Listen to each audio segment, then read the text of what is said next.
Everything Anise knew about the transmigration of souls was a lie. The girl did not understand why she betrayed her like that. But Cleora was sure that if Anise had continued to do her job as she told her, she certainly wouldn't be sitting in prison. Anise understood this. Otherwise, she would not have reached such an end. The villain in this game, and the girl Anise served. Kalcern, a powerful family that even the emperor himself fears.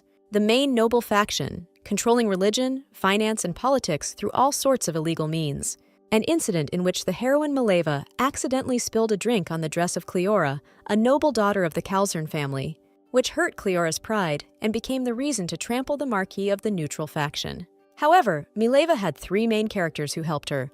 Thanks to them, Cleora and the Kalcern family were overthrown, and a happy ending came. She possessed Anise, who was nothing more than a supporting character for the villainess, the one who followed Cleora everywhere, helping her commit all sorts of evil deeds. In the game, Anise acts on Cleora's orders and dies a senseless death in the first half of the story's denouement. She realized that this was her destiny as soon as she entered this body, and her new choice to change everything. Betray the villainous Cleora and side with the main character Mileva, who will get a happy ending. She thought that she had a better chance of surviving if she became a minor villain. However, this was not the reality when Cleora found out that Anise sided with the main character. She destroyed her family and haunted her until the very end. Her death in the game was predetermined, and there was no way to avoid her fate.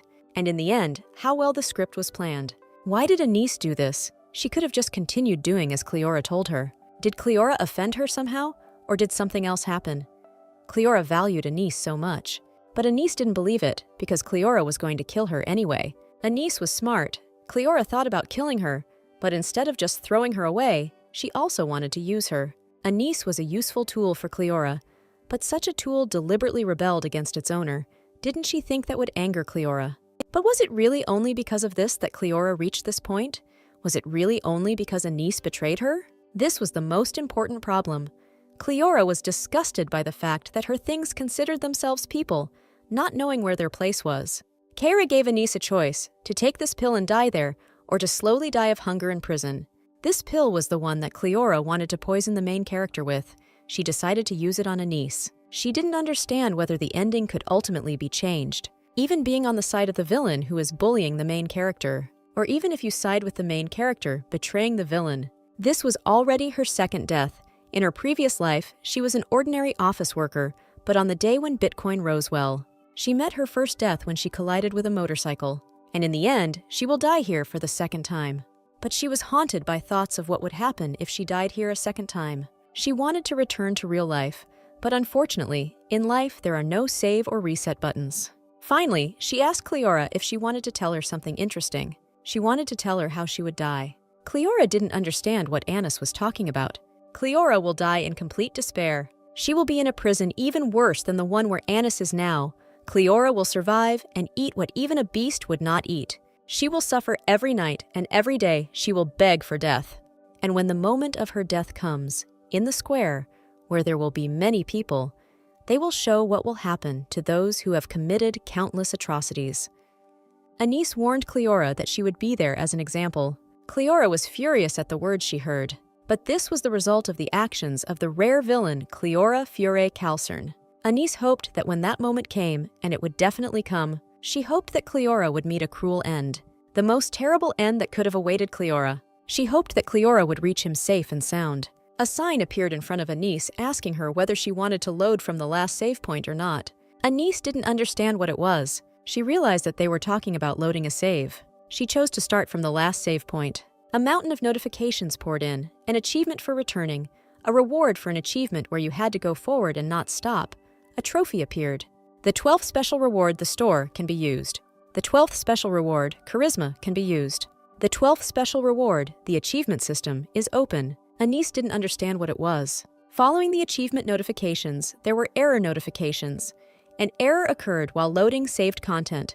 Some connections failed, and errors occurred while opening. Anise didn't understand what was happening. Maybe there was a rupture or an earthquake. Anise felt ill and started to feel nauseous.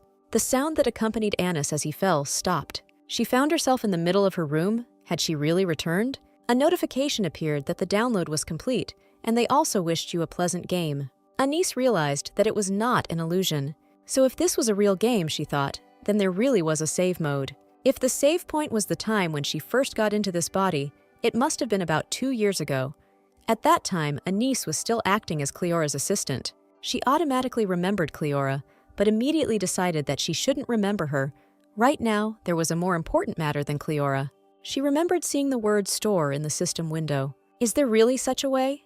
Anise was surprised. Anise shouted the word store. A system window appeared with the option to use the store. Anise pressed the button that confirmed the action of using the store. Anise realized that she needed the items from the store. But did she have money for this? Luckily, Anise had 2,200,000,000 gold coins. She was shocked by what she saw. She tried to count how many zeros there were. She thought that it was all just her imagination. But no, Anise really did have a lot of coins, but she didn't understand where she got so much from. If you think about it, in real life, our heroine made a lot of money on bitcoins. And if this money got into the game, then the presence of many coins could be explained by this. That is, Anise could buy any item she understood. Anise was already about to buy something, but she was distracted by a knock on the door. Anise was confused and completely forgot about what she wanted to do. The voice behind the door said it was Brilton. Anise told him to come in. Brilton came to check on her before starting today's business. Anise didn't understand what business he was talking about. She didn't know exactly what time it was, so she didn't know anything about her schedule either. First of all, she had an agreement to have lunch with the Marquise's daughter, Mileva, and then in the evening, there would be dinner with Duke Blixio. Anise didn't like her schedule. Mileva, the kind-hearted protagonist of the game, and Lloyd, the main character, who loves the main character, Anise had a meeting with both of them. If she met them in this state, something bad might happen. She decided it would be better to cancel everything for today. She canceled absolutely everything she was supposed to do today, because Anise didn't know which path she was on or how far she had come, so it was better to first figure out the situation and then meet with them. Brilton asked whether he should then cancel the meal with the Count. The Count was Anise's father. She couldn't remember anything at all. She knew who it was, but she couldn't remember his face, and besides that, she had memories that were gone. She couldn't believe that she couldn't remember the face of Earl Albrighton, with whom she had spent 2 years. This was the very same error in the system that Anise saw at the beginning. However, despite the system error, Anise still remembered something. The settings for this game were written in the system window. As she thought, the game was the same as before she got into it. She decided to see what memories remained. Mileva Dominion and Cleora Furette Calcern appeared on the screen, and Anise remembered something. At this time, attacks on Mileva from Cleora had already ceased. Anise did not allow Cleora to insult Mileva at the ball, and leaving the ball with her was the beginning of the implementation of Anise's strategy. Then she thought that in this way, she would not die, but would be able to survive. But wait, Anise thought. Even if she doesn't follow Mileva and go to the death of a minor character, then the main characters can definitely do something to her. The main character, Lloyd, absolutely hates Anise for interfering in his love with Mileva. Baird Elpedia wants to explore Anise, who often made Mileva suffer in person. Kiss Javet wanted to experiment on Anise. Another character emerged, Egon Moldvit Hilbert, whose hobby was stuffing animals. But was there such a character? Anise tried to remember. Even if not Cleora, then Anise will definitely be killed by the main characters. The owner of this body is Anise Albrighton, a character that all the male characters hated and wanted to kill. But isn't there a way to avoid this fate? The game had an interesting charisma system, depending on which the color of the name changed. Then, Anise thought, Lloyd's color will be red. No, it might even turn black. Now, since that was the case, she not only had to side with Mileva in order not to die, she also had to gain the favor of the main characters. In that case, it would be enough to make sure that people don't hate Anise. After all, if Anise dies again, she doesn't know what might happen. This time, Anise decided to try to increase the favor of the main male characters in order to protect herself from death. Her goal this time is to eliminate risk factors and live in peace. But why? Lloyd asked her what she was going to do. But for some reason, from the very beginning, Anise had a strange premonition. Now Anise was with that Duke Lloyd in the sausage warehouse. 30 minutes before that meeting took place, Anise had a severe headache. The memories were not complete, but maybe that was because Anise had experienced too many things at once. There was a knock from the window. But if someone came like this, could it be an assassin sent by Cleora? Anise shouted questioningly who it was. It was Lloyd. He had difficulty finding time because he had an important conversation about Mileva. He was angry with Anise that she canceled their meeting for personal reasons. And these personal reasons, as he understood, were daytime sleep. As it seemed to him, Anise liked to make fun of people. As expected, Anise was right. Lloyd was at that stage where he absolutely hated her. But hadn't the meeting been completely canceled? Anise thought. Was it even normal for the Duke to barge in on her so recklessly? Not only is the red color burning, it is already mixed with black. Could this mean that when it turns black, Anise will definitely die? Lloyd asked if Anise was deliberately ignoring his words. Was she laughing at him with this? Anise didn't understand what she needed to do now to prevent Lloyd's outburst of anger. Then Anise suggested that they first go to her living room and talk there. Somehow it worked out, Anise thought, but Anise couldn't remember what this place was. Anise didn't even know where the living room was because she had partial memory loss. Lloyd watched Anise closely. She felt uneasy. She hoped that he was not going to incinerate her alive. Lloyd asked Anise how much longer they had to go, but she didn't even know what to answer him. She decided that in principle, any room would suit them. She opened the door of the first room she came across. Once inside, Anise realized that they had entered a warehouse. Lloyd's anger was so intense that he didn't understand what it was. Anise suggested that he stay in the warehouse and talk calmly. It was even better, Anise explained, because people didn't often come here and it was a more appropriate place for an important conversation. But of course it was a lie. Then some office would be better, said Lloyd. But in any case, now Anise had something important to say. Anise thought that if she asked now what she wanted to talk about at dinner, she would look very strange. And if she suddenly says that she will diligently bring Mileva and the Duke closer together, then he can ask her what she is planning. In that case, she had no choice. She asked the Duke to listen to her carefully while she spoke. Suddenly, the maids burst into their warehouse and interrupted their conversation. Anise was worried about how they looked in front of the maids now and what they would think of them. Lloyd was a little angry because Anise said that people didn't go to the warehouse that often. Anise got a notification that if the character's name turned black, then she would face a severe punishment, such as pain, injury, disability, or death. But Anise didn't understand what kind of punishment, because there was none. Lloyd thanked Anise as if reproaching her. Now, thanks to her, he will be considered a pervert who engages in secret relationships in sausage warehouses. So if she didn't want to be on the front page of tomorrow's gossip, she'd better go and shut them up soon. She didn't understand whether everything had already collapsed, from the very beginning, before it had even begun. Anise received a new notification. She was given a punishment. Anise was overcome with intense pain. Was this pain really a punishment? Anise wondered. She didn't want to die like that. A few minutes later, a notification appeared that the pain had gone away. Anise was angry. She didn't understand what kind of punishment this was. The maids asked Anise for forgiveness, but they couldn't even imagine that they were there together. They begged for mercy, promising that they would not tell anyone anything. Anise did not understand whether she really had such an image that they stood and trembled in front of her. She asked them if the Duke had said anything. One of the maids said that the Duke told them to keep their mouths shut, otherwise the mistress would kill them. So he told them to ask her for forgiveness, which they did. Now Anise understood what Lloyd thought of her. But did she really look like a demon when the name turned black? That Anise felt such pain. It seemed like she was about to die. She didn't want to feel like that anymore, so she had to somehow increase his charisma. This time, Anise decided to show herself well in front of the male heroes, and by connecting these two, she will be able to raise her charisma a little. Anise understood them, but she wanted to ask them something. She opened the system panel in front of them and asked if they could see it, but they didn't understand anything. So only she can see her, Anise realized. She ordered the maids to disperse. There was no point, she thought. She only learned 3 things about the store. She didn't understand anything else. The item is used immediately after purchase. Not all items could be purchased, and she just checked that no one else can see it. First of all, Anise decided to start with buying intelligence. It's not for nothing that they say that a bad head makes the body suffer. In order to win people over, you had to be smart. It was said that each box would randomly contain between 1 and 5, but Anise only got 1 out of each box. It was either slim chance or a scam, Anise thought, but it seemed she needed to drink what she had. Anise drank the entire contents of the bottle. The potion tasted disgusting. Did nothing come without effort? Anise thought. She hoped that the other potions tasted better than this one. Long time no see, the man said to Anise. He noted that she had changed a little. Even a little older, he said. This man was Willow Albrighton, Anise's father. But as they say, children grow up quickly, Anise answered her father. Although this is possible, said Vilov, since they haven't seen each other for a long time. Next time she should know when to use it, Anise thought. But she couldn't use it anymore. Purchase was not possible. The allowed level was not unlocked. This time, Anise decided to choose the attractiveness potion. Father didn't want to leave Anis alone, but he couldn't come early until the work was finished. Anis replied that there was nothing wrong with that because she understood that her father was busy. Her father told her that she had grown up well and had become a wonderful girl. Even though he hadn't really done anything for her, he was grateful to her.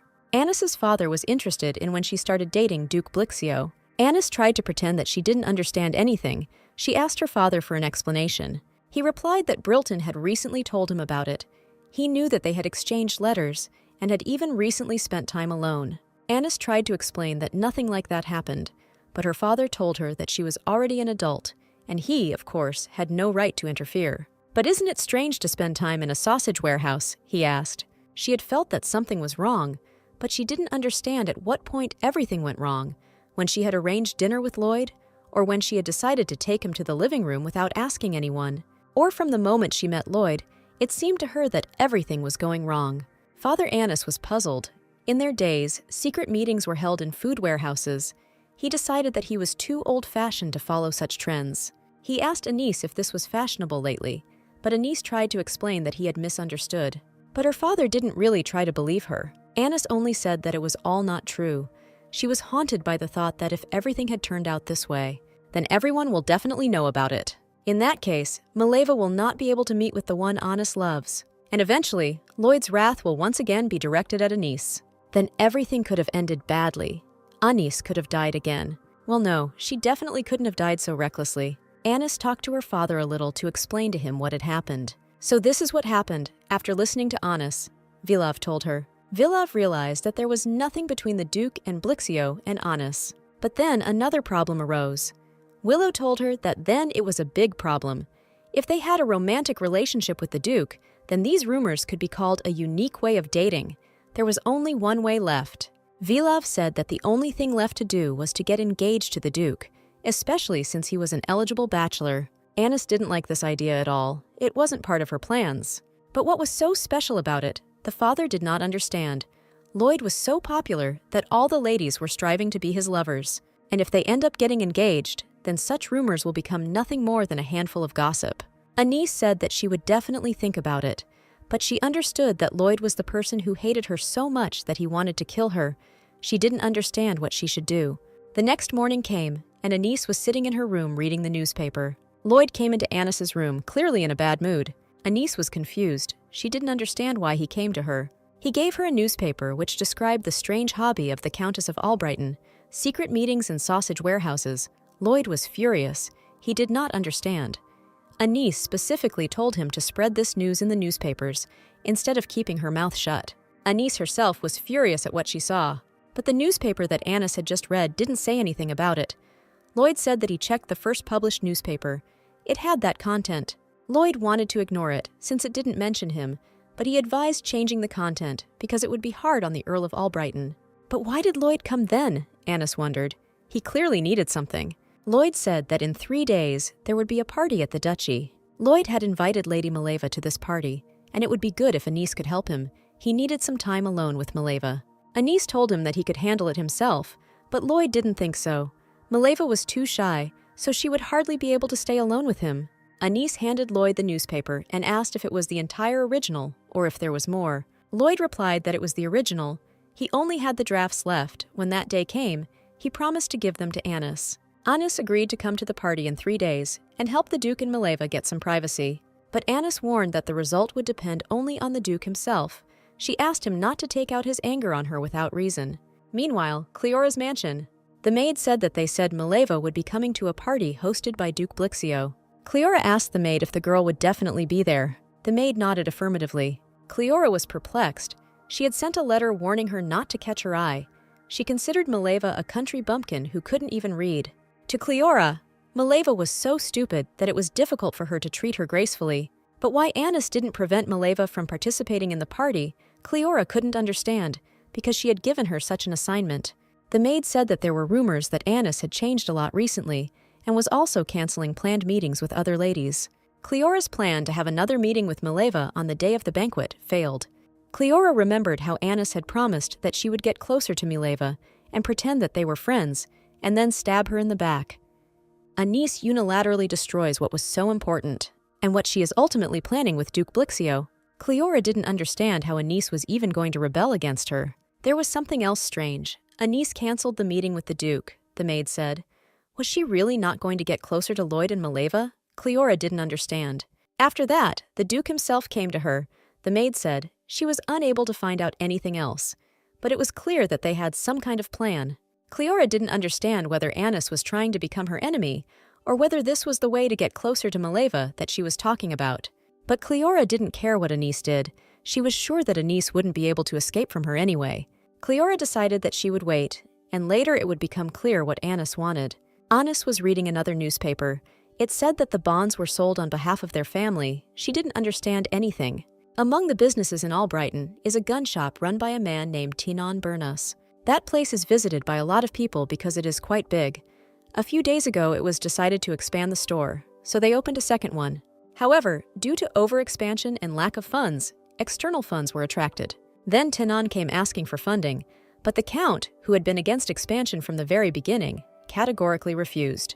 The Burnus gun shop was one of the operating businesses of the Albrightons, a family known for being great gunsmiths, and the Anises had also reported on the place, but she didn't understand why that man suddenly decided to expand. At that time, a man became close to Tinon Burnus, and after that a shop opened. Presumably that man deceived him, Anis thought. Anis heard about this for the first time. Most likely it was another system error, she decided. Anis found out from the servant that her father knew nothing about this. No one had reported it to him because of his frequent absences, and besides, the servant did not want to put an additional burden on him. But nevertheless, he had to tell his father about it, Anis said. After all, this is a business that accounts for a significant portion of the Albrighton family's income, and if it goes bust, it will be a big blow. So Anis decided it was imperative to tell the story.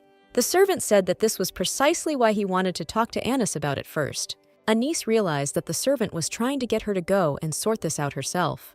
Brilton's work in the mansion was not limited to simple butler duties. Anis also helped, but since he manages almost all the affairs in the house, he is a very busy man. Anis decided that first of all, she would go and check everything personally and then make a decision. Soon, Anis arrived at the gun shop. There were two girls standing nearby, watching them, wondering what had happened. Inez covered her face so that no rumors would arise, but they had already recognized her. They called her among themselves a quarrelsome girl. Anis heard everything. She didn't understand whether they were talking so loudly on purpose. It was unfair to her. She didn't do anything, and they were making her out to be a strange girl. Anis mistook the two for the managers of the Burnus gun shop. The girl standing next to him was too young to be called his wife. It looked like a daughter, Anis thought. Anis suggested that they go inside, since it wasn't the best idea to resolve matters in the middle of the street. The store was magnificent on the outside, but empty on the inside, looking like a store that would one day close. There was something else in the store that seemed very strange to Anis. The manufacturer of all products was Evcon. Anis asked him to explain what happened. She had already heard about the situation, but she wanted to hear an explanation from him. Burnus couldn't explain anything. He didn't know where to start. The girl volunteered to tell everything herself. Syria Burnus, the eldest daughter of Tinon Burnus. Syria began to tell the story being a continuation of what she had heard from Brilton. One day, an unknown man introduced himself as a famous businessman, offering investment and a deal. The proposal was to expand the business.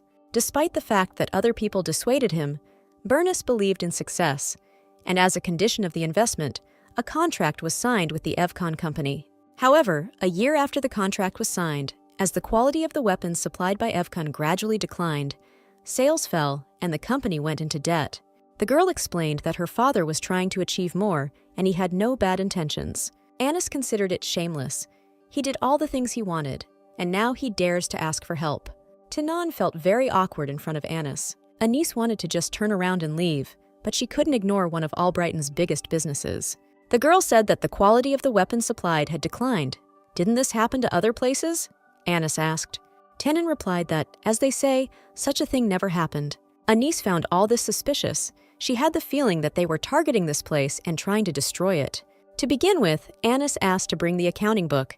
She decided to look at everything and check. Unexpectedly for everyone, a male voice called Tinon. Anis didn't understand who it was. A system notification about a sudden task appeared in front of Anis. The man said he was contacted and told that Tinon would return his money. The mission required helping a gun shop by defeating a thug. Anis began to guess who it could be. Tenon was horrified. They even sent a private moneylender to him. The man was glad that Tenon was the first to contact him, because all this time he had been hiding so well that he had not even shown his nose. The man was worried that he wouldn't be able to get a penny if the business was taken over by the bank, but Tenon said that he would pay for everything himself. He pointed the knife at Anis and asked if this nice lady would pay for everything. Anis didn't understand what was going on at all. Finally, she understood the reason why Tenon had run out to her as if she were his savior. The man was angry, and it was clear from Anis's behavior that she had no intention of repaying any debt. The moneylender turned to Tenon, asking what was the matter. Didn't he understand? Didn't he agree? Tenon looked at Anis. His expression made it clear that he was asking her for help. Anis felt sorry that he had fallen for the scammers, but having done what her family had advised him not to do, he asked them for help. He asked for help without any prior discussion, which Anis thought was absurd. The man realized that Anis was ignoring him. Just as he had heard, she was impenetrable. But Anis didn't understand what she had to do with it at all. She hadn't done anything. The moneylender approached Anis and held a knife to her throat. He said that if Anis couldn't pay, he would have to take her instead of Tenon. Since this was Syria's father's doing, they had to put an end to it. She volunteered to go with the moneylender instead of Anis. Tenon was shocked by this statement. The moneylender threw Anis away from himself. He approached Tenon and said that the daughter turned out to be better than her father.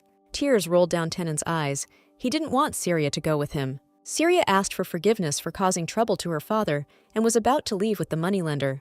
But Anis stopped them. She asked the moneylender how much she needed to pay. Syria wanted to stop Anis, and the moneylender was surprised that Anis was ready to pay personally. The moneylender handed Anis a promissory note. Anis took a bag of coins out of her pocket, and to everyone's surprise, she poured out all the coins from it. She said that the amount should be enough to pay off the company's debt to the bank.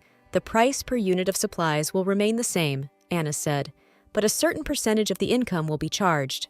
The moneylender did not understand where she got this money from, because just now she pretended that she had nothing, and half of this money would be more than enough to pay off the debt. True, Anis supported the moneylender's words, but she doesn't have money for that, she added. The moneylender got angry and asked Anis what she was talking about. Meanwhile, the police burst into the gun store. The moneylender did not understand what was happening, but Anis warned that she had no money to give to an illegal loan shark who charged more than the annual interest rate set by the government. The moneylender charged Tenon an interest rate of 200%, which is completely illegal. Anis could only give such trash who acted like this at least 10 years in prison. The mission to save the gun shop was completed. Anis received 10 reputation points. As Anis and Brilton walked back, she caught many glances from passers-by. Some were surprised that Lady Albrighton saved the gun shop owner. Some said that she paid off the owner's debt or something like that. Lloyd was interested in how things were going in the Duchy of Calcern. They didn't seem to be active, the servant said, but still. The Albrighton family, who are responsible for the gun shop that is their source of income, have accumulated a huge debt at the gun shop, he said. Lloyd believed that this was done intentionally. He ordered them to continue the deal, to report any actions they took. Anis asked Brilton to check the documents. Brilton praised Anis, saying that she did everything perfectly without a single mistake. Still, the potion of knowledge helped her. Brilton remembered that he had to give the lady some documents. He handed Anis the documents. She didn't understand why she needed them. He explained that these were documents about the change of manager at the Burness gun shop. They were planning to hire people who would be useful in management. Having paid off the entire debt of the weapons store, Anis ordered the owner of the store to be changed from Tenon to his daughter. At first, Tenon and Syria refused her instructions, but Anis was not their savior angel. Anis became their new investor. After this, Tenon meekly left his post, and now Syria is running a business while also undergoing operational training. But Brilton was interested in whether everything would be okay regarding this money. The amount of debt was not small. This amount was not included in the pre-approved budget for this year. But Anis reassured Brilton that there was no need to worry about the budget, since she had not used the family budget. Then Brilton asked Anis in surprise where she got so much money. Anis bought it with cash to see if she could use it for the mission. She experimented and thus completed the mission. Thanks to this, she received plus 10 fame points. But Anis couldn't see the total fame points. This function was currently blocked. She needed to complete the achievement. The news that Anis had saved the gun shop owner spread very quickly. People admired the fact that she had given away such a large sum of money in one go. People no longer considered her to be very cruel.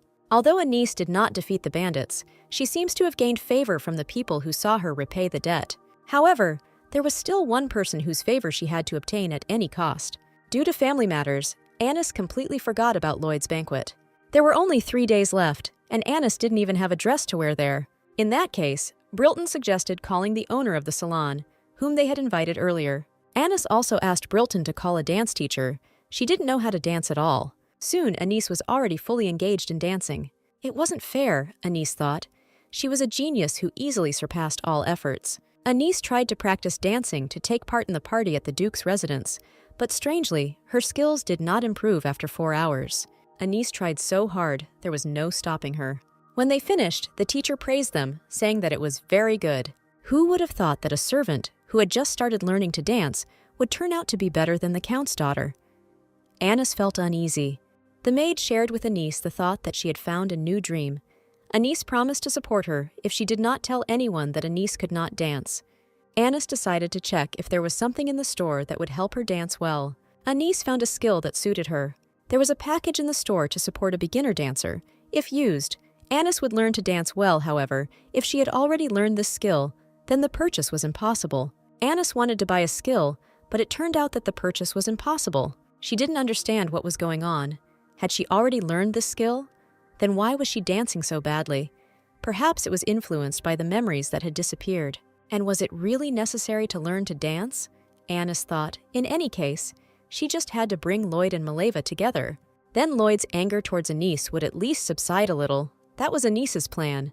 The maid warned that Madame had arrived to see her. She couldn't believe that the same Annie was standing in front of her. She asked her what had happened, since she had become so beautiful.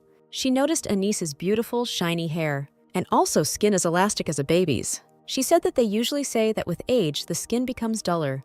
But she was surprised that Anis, on the contrary, only got younger. Madame heard that Anis would be at Duke Blixio's party, so she must show her skills and prepare Anis. The very day of the ball arrived. Anis was about to leave when she suddenly saw Lloyd. She asked him what he was doing there. She couldn't understand why he was here. Was he afraid that she wouldn't come and wanted to bring her himself? Anis thought. But wouldn't it be easier for her to go to the banquet than to run away from him? Anis said that she had prepared a separate carriage, but Lloyd said it would be easier if they sat together. Anis jokingly said how wonderful it was that the Duke himself came to pick her up. Lloyd didn't answer her. Then they drove on in silence and drove the entire way in silence. A large number of people were invited to the ball. Anis had to go. Lloyd said that they would see each other later then. While Anis was riding in Lloyd's carriage, she came up with a stunning plan. Mileva was the shy main character. Anis must take the initiative and mend fences with Lloyd. And if she quietly leaves, then the perfect romance will begin between them. That was her plan. But Anis couldn't find Mileva. The two girls were very surprised that Anis actually came to the ball, because after the quarrel with Lady Calzern, their relationship seemed to have collapsed. But as the second girl said, they didn't quarrel. Anis was simply kicked out unilaterally, and usually she just stuck to her, said the other girl, and pretended that she could do anything in order to show herself from a good side. Anis heard everything, every word they said. Anis wondered if the rumors about her were really because she was a villain. But there was nothing strange about this, because before she did nasty things, hiding behind Cleora's back. In her past life, Anis was scared and angry by such rumors, but now she didn't care at all. Anis finally managed to find Mileva among all the people, but before she had time to approach her, 2 men were already asking Mileva if she had found a partner and offering to accompany her. Anis couldn't do anything strange to these men, because Mileva would immediately hate her. In that case, she had only one way out of this situation. Anis walked up to one of the men and seemed to accidentally bump into his shoulder. Anis immediately flew to the side. The man turned out to be more agile and caught Anis by the hand. He asked her if she was okay. The moment their eyes met, Anis guessed who it was, and some fragments of her memory returned to her. Then she came for medicine because Mileva was injured. That's where she met him. He told her that he had no medicine for the Calzern family's maid. He was a warm person to everyone, but when he saw Anis, he was cold and difficult to communicate with. She remembered that this was the same male character who loved Mileva, and that crazy doctor who wanted to study her. The man recognized Anis as Calzern's maid. People did not understand what had happened, why there was such a commotion in the direction where Anis stood. Then he collected the medicines and went to Mileva himself, Anis remembered.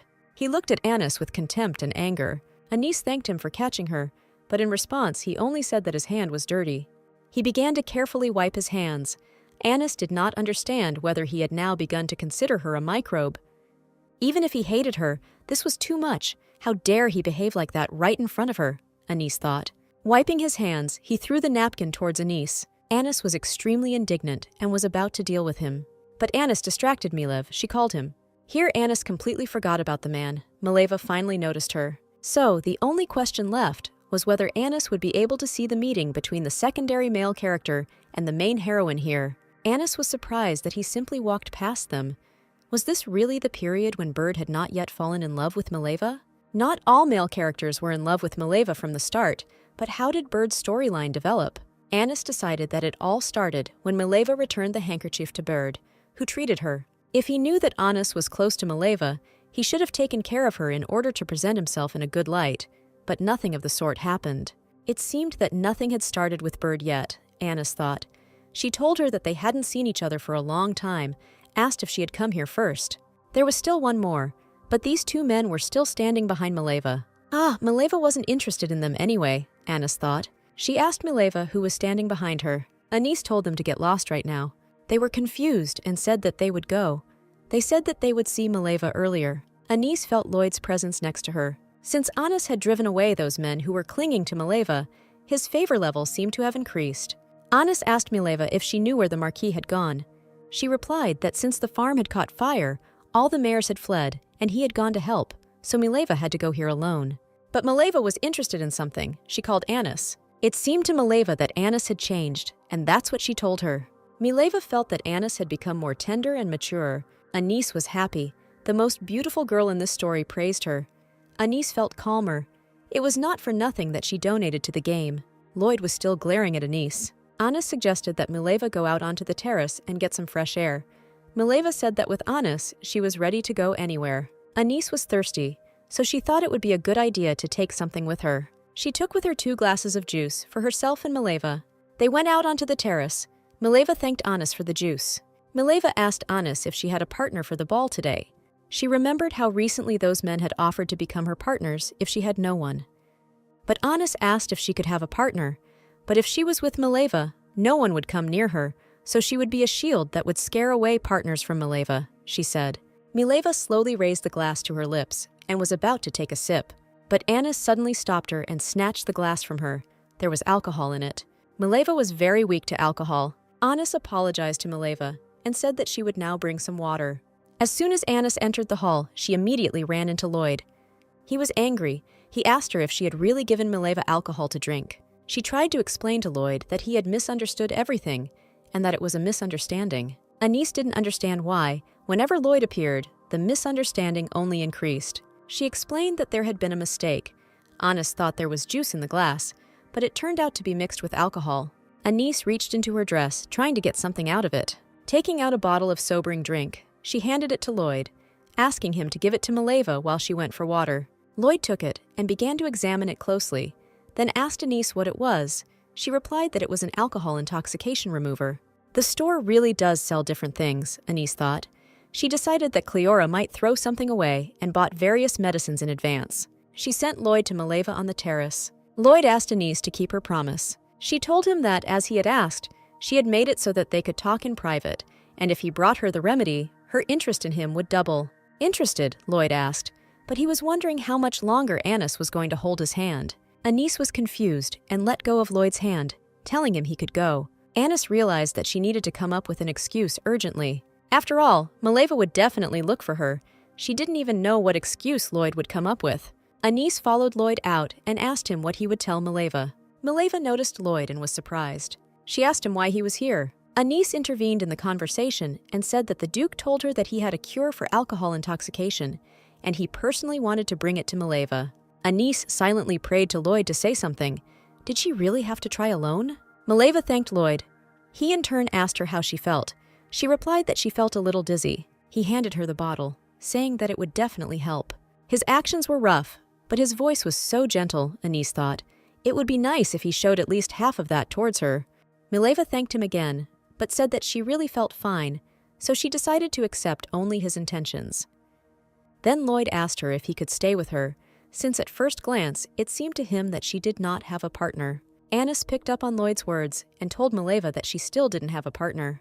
But Mileva did not understand why he chose her. He replied that as the host of the ball, he had to dance, but he did not have a partner. And it was difficult for him to propose to someone else, because everyone already had partners. Anis stood and quietly watched them. Then Mileva asked him what about her friend Anis as his partner. Mileva added that Anis doesn't have a partner, and she can't dance because she's not feeling well, so she thought it would be good if they danced together. Anis had no choice but to dance with Lloyd. While dancing, Anis kept stepping on his feet. The color of Lloyd's name gradually changed, which meant that his attitude towards Anis also changed. Suddenly Anis stepped on his foot again. Lloyd asked Anis who taught her to dance like that. She replied that she couldn't dance at all. Anis wanted to cry. She realized that she needed to run away from this place as soon as possible. Anis thought that everyone would be happy if she said that she had urgent business and needed to go. Then Lloyd wouldn't have to dance with her because Mileva had pointed that out. She saw the couple next to them finish dancing, and she had a plan. She decided that she could simply change her partner. But Lloyd did not let her do this, saying that there was no talk about changing partners and how she could leave, rejecting Mileva's request.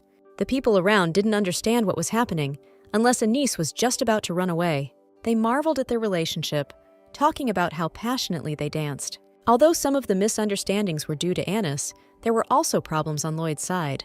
Lloyd told Anis that she had strange talents, but she didn't understand what he meant. Lloyd explained that a few days ago, she had turned him into a man who loved secret trysts in a sausage warehouse. And today, she had turned him into a man with strange tastes and character. He asked her where she learned to do this, or if Lady Calzern taught her this. Anis said that she didn't even know that the Duke was a fan of such gossip. Lloyd got angry. He didn't understand how Anis could talk to him like that. But she didn't care anymore. He started the fight himself, thinking that she would always tolerate it. But wasn't Anis right? Especially since she had already died once, so she had nothing to fear. Still, the Duke didn't like Anis. She told him that she didn't particularly like the fact that every time they saw each other, he always just threatened her. Lloyd didn't notice this. Then Anis reminded him about the drafts for which she came to the ball. Anis didn't remember how long she had been under Lloyd's manipulation. The suppression of Lloyd was successful. It seemed to Anis that all the hardships she had endured up to this point were returning as sweet rewards. Something happened that Anis did not expect and did not even imagine. Lloyd's name was changing right before Anis's eyes. Did Lloyd really feel guilty towards Anis? During the next movement in the dance, Anis stumbled. Anis started to fall again. She fell on Lloyd. Pressed against him, she couldn't understand whether it was the sound of her heart or not, and there was no time to think about such things. Anis jumped away from Lloyd, saying the floor was slippery. He noticed that Anis was starting to get very nervous. He asked if that was what made her so worried. Anis asked him what he was talking about. Lloyd felt embarrassed by the way he had behaved with Anis. He asked her for forgiveness. Lloyd said that he planned to destroy the drafts as soon as today passed. He was simply trying to improve his relationship with Mileva, not thinking that he was causing trouble to the other person. He knew it was only natural that such a young lady would want to avoid such a scandal. Lloyd apologized for making Anis worry.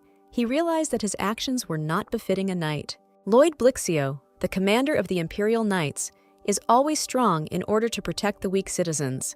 This is the essence of chivalry. He has a firm philosophy of chivalry, and if you point out behavior that contradicts chivalry, then sympathy increases. His sympathy for Anis increased not because she had rendered a service, but because she had emphasized the fact. Anis found him to be an unpredictable man. Father Anis did not understand her actions after all. He told her not to hang out with the Duke if she did not intend to be his bride. The father did not understand what to do now, and the butler brought a box filled with envelopes. Everything in the box turned out to be invitations, all of them intended for Anis. She danced with the Duke at the ball, and what's more, they were said to be so close that they secretly exchanged something. Anis tried to prove to her father that all this was not true, that it was just rumors. But her father didn't even want to listen to her, because for an adult girl from a noble family, a simple romance is fatal, and if Anis and Lloyd were in a romantic relationship, there would be no problems. No one knew whether the affair with Lloyd would develop into something scandalous. Whether the rumors are true or not, the nobles will continue to yearn for rapprochement with Anis in order to build a bridge with the Duke. Her father asked her if she knew what it meant. Anis thought it probably meant that she needed to hide from people as much as possible. Anis decided to stay in her room for a while. Her father handed her some document. She asked him what it was. It was a call-up notice, and her father was surprised that Anis didn't know about it. Children of military families, regardless of gender, must follow their parents to the battlefield at least once in their lives.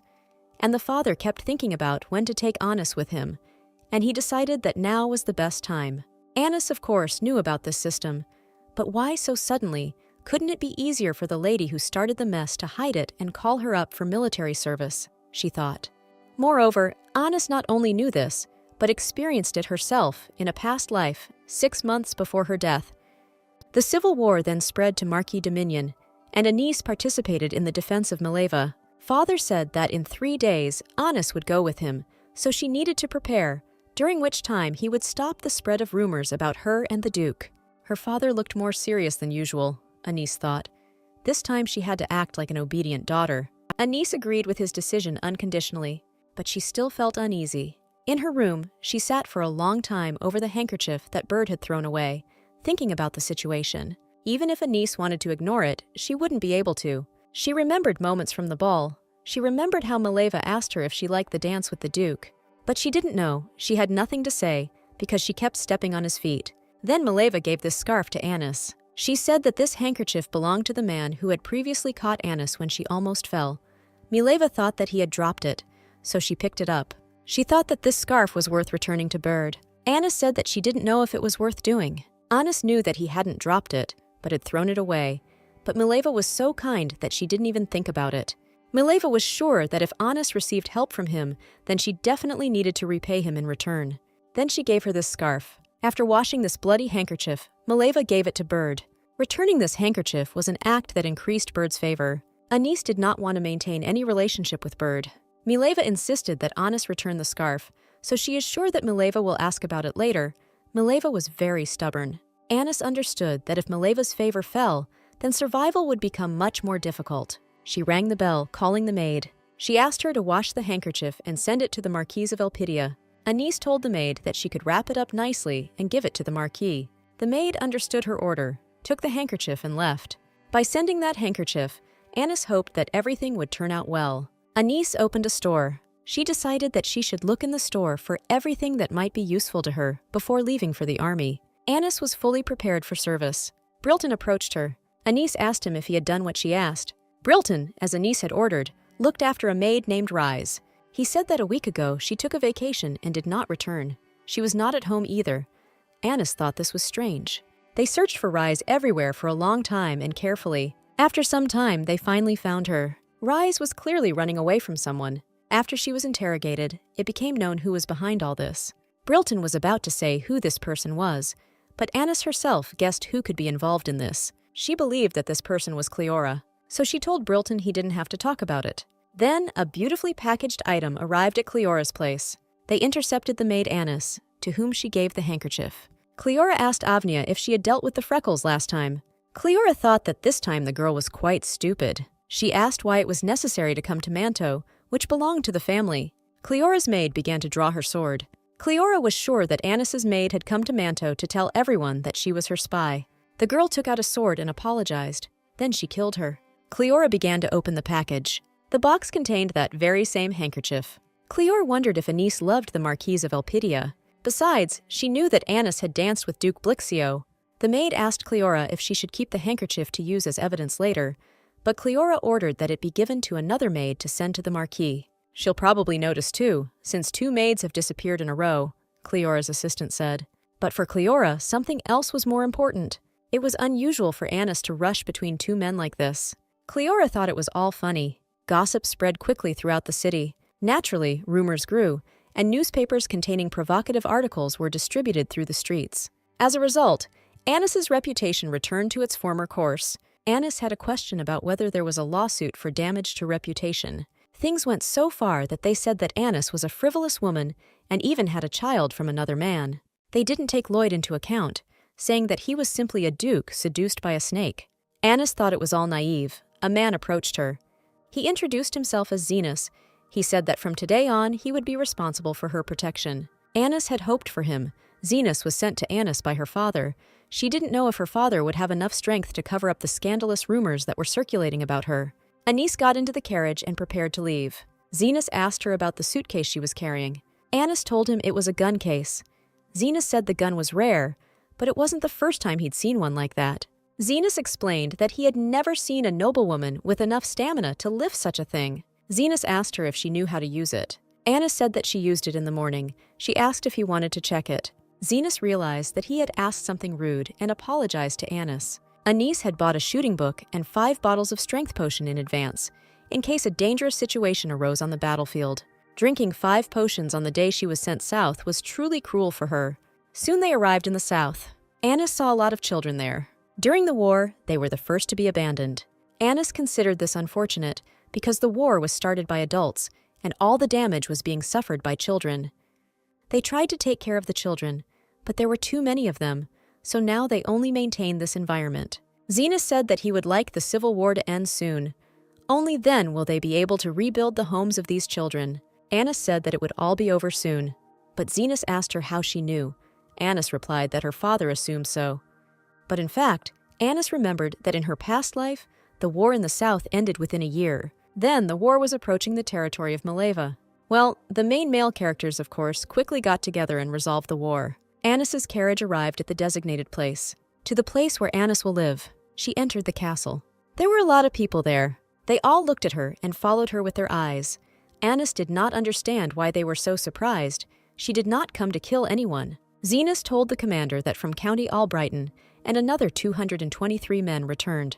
Anis looked at the commander's face. The commander said they all did a hard job. Anis and the commander looked at each other. When he saw Anis, he was very surprised. Anis wasn't particularly happy about it either. It was Bird Elpidia. The Marquis of Elpidia is a family that has trained doctors for generations, whose job it was to serve in the army as surgeons. Therefore, Anis didn't find it strange that Bird was here. The reason for her shock was something else. Anis came to war against her will to escape from Lloyd. And then Bird appeared, who wanted to dissect her.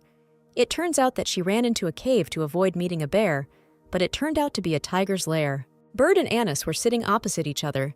He asked Anis why she had such a face. Her complexion was pale, so he asked her what happened. In her mind, Anis thought that it was all because of him, but Birdu replied that everything was fine. Suddenly, Bird stood up and headed somewhere. He went to the closet and took something from there. Then he went up to Anis and showed her the pill, saying that it was a medicine to relieve stress. Anis would not be able to sleep in such a state, and the medicine just contained sleeping pill properties.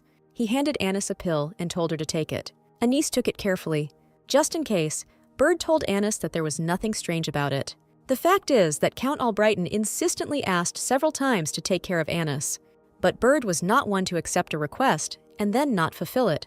So he told Anis that if she had any pain, she could safely come to him.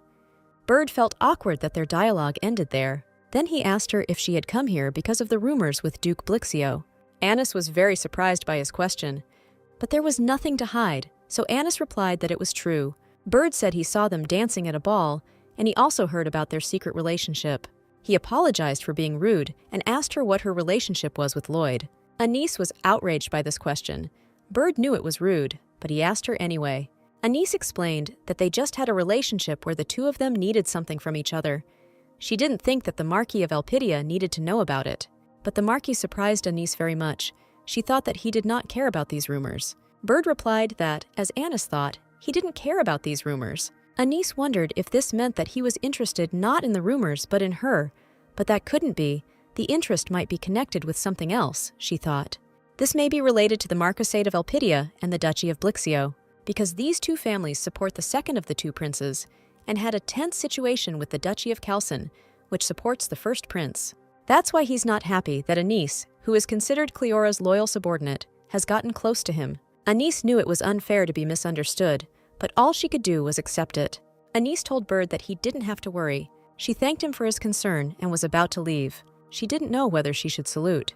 Anis saluted and left, asking Bird to rest. Bird found all this very strange. She was angry with him, but at the same time she was polite to him. As he thought, Anis turned out to be an unpredictable lady, but Anis believed that social status must be maintained in any case. The next day, Anis was supposed to start training. She thought it would be combat training for unforeseen situations, but in the morning she was sent to the kitchen.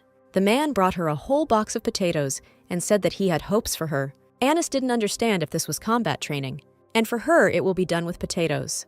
The man told Anis to hurry up. This needed to be finished before lunch, but Anis didn't know if she could handle that many potatoes on her own. Bird had told her that since she was a noblewoman, she would not be entrusted with anything difficult. Anis did not understand whether he had deceived her. It then dawned on Anis that the potato peeler was also a knife. People in the city were still spreading rumors. The two girls were talking about Albrighton's daughter causing trouble and going into the army. Mileva heard this and was worried whether everything was okay with Anis. But then she decided that there was no need to worry, because Anis was sincere and diligent and must have already received universal recognition. But in the army, Anis continued peeling potatoes with all her might. At that time, all the cooks in the kitchen felt the feeling, which thanked God that they were not in the place of this potato. Anis was confident that she could now clean everything. She bought the master fencing skill in the store, which helped her learn to handle all types of knives at the master level. The chefs were surprised. They began to think that Anis was amazing. Initially, they were sure that she would not cope. But she was able to peel potatoes in 2 hours. They asked her how she did it. But Anis replied that she herself did not know that she had such abilities. The cooks were surprised by Anis's answer. They had the perfect plan. They threw various jobs at Anis. Anis, of course, didn't like this. She considered them shameless because after these words, they threw her more work because she didn't even try herself, but simply donated. But it was, of course, much safer than fighting on the field with a sword. But she still thought it was too much. Anis couldn't believe that she had peeled hundreds of potatoes, sweet potatoes, and carrots by herself. It would have been better for her if she had been on duty at the front. Bird approached Anis and asked her what she was doing there. She was confused and replied that she was peeling carrots. Bird saw it perfectly well. He was interested in why she was cleaning them. Anis answered that it was her job. Bird had no idea what was going on here. He noticed her hands. They were all cut. Anis said she initially cut herself with a potato peeler, but is fine now, she said. Bird got angry and called the person in charge of cooking. The man quickly came into the kitchen and asked what was going on. Bird asked what Sergeant Albrighton was doing in the kitchen, since he had ordered her to be assigned to the infirmary as an assistant. The man didn't know what to answer, so Bird asked him whose order it was. But the man still did not dare tell Bird what he knew. Bird asked him if he planned to hide it even when he faced disciplinary action. The man replied that it was an order from Viscount Ernevnin. Bird took Anis to his place to disinfect the cuts on her arm. But Anis replied that she was fine anyway. Then Brad asked her if she could live without a finger. Anis fell silent. Bird began to wipe Anis's hand with a handkerchief, and she noticed that it was the handkerchief that she had washed, and asked him to give it to him. Bird asked Anis why she took this scarf, since he had thrown it away in front of her. Anis thought he was as crazy as Lloyd, asking why she gave it to him when he had done such a thing. Anis answered him that since he had dropped it, she had picked it up. Bird said again that he had thrown it away.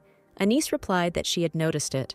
However, he caught her when she fell, which is why she sent him the scarf, Anis explained to Bird. Anis said that his action was shocking, but she understood that she did not have a very good reputation, and such cases happen. But nevertheless, he was the only one who did this right in front of her eyes, Anis thought. Bird felt awkward and silently continued examining Anis's hand to avoid any infections that could get into the cuts. Anis didn't understand why he started to treat her so well. Was it just because his father asked him to? He usually didn't treat her like that. Bird said that it seemed like reputation was just a rumor. Anis didn't understand what he was talking about. Bird said he thought he didn't care about the rumors, but now he realized it didn't seem true.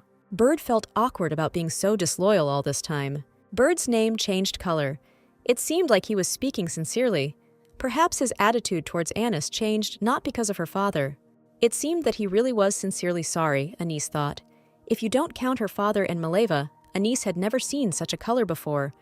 Bird had a question that he really wanted to hear the answer to from Anis. He asked Anis why she decided to help the gun shop owner then. Anis remembered that she felt someone's gaze on her then. It turns out that it was Bird. Most people know how foolish it is to carry a business with huge debt without liquidating it, Bird said. And if you think rationally, it would have been more profitable to get rid of him, said Bird. But Anis went there initially with the desire to help. But Bird was very much mistaken about something, because he did not know why Anis actually went there. Does he really think now that Anis went there out of pure kindness and a desire to help? Since Anis did not answer Bird, he said that if she did not want to answer, then it was not necessary. However, sometimes it is better to hide the kindness you have shown to others, Bird said. And this is especially worth doing in situations where bad rumors are spread as if they were true. Bird, meanwhile, finished treating Anis's hand and covered the wounds with a bandage. He apologized for what happened today. He explained that whenever the children of nobles come, such a hazing ritual is carried out. Most of the time it's done to throw them off course, Bird said, but Anis wasn't bothered at all. Bird said that tomorrow they would see each other in the infirmary, where Anis would be his assistant, and he also told her not to worry. This job would be easy. Today, Anis could go to her room and rest. Bird said that she could use the afternoon as she wished. Anis was about to leave, but decided to ask Bird one more question that was bothering her. She said she thought that Bird had no reason to come into the kitchen, so he came into the kitchen to find out where she was. Bird replied that she was right. He came for this. Bird's neutral favor to Anis was achieved for the first time. 3 new tasks have opened up for Anis: peel 2,000 carrots, cure 500 patients, and cook 2,500 times. They offered to peel 2,000 carrots and Anis for some 20,000 coins. Other items, compared to the basic ones, cost much more. Due to rising prices, Anis tried to earn money from tasks. All that was left was to find something with a good reward. Anis came across one of these tasks. It paid 100,000 coins for the first level of difficulty. The task was daily, and since Anis really needed money, she decided to complete it. Anis's assignment was to cure 10 poor children, which turned out not to be so bad, Anis thought. At night, Anis was walking around the area when she noticed someone's gaze on her. Anis walked towards the man and met Zenas. He was very surprised that he met her at such a time alone in the yard. He asked her who she was going to kill. Anis was confused. She was not going to kill anyone.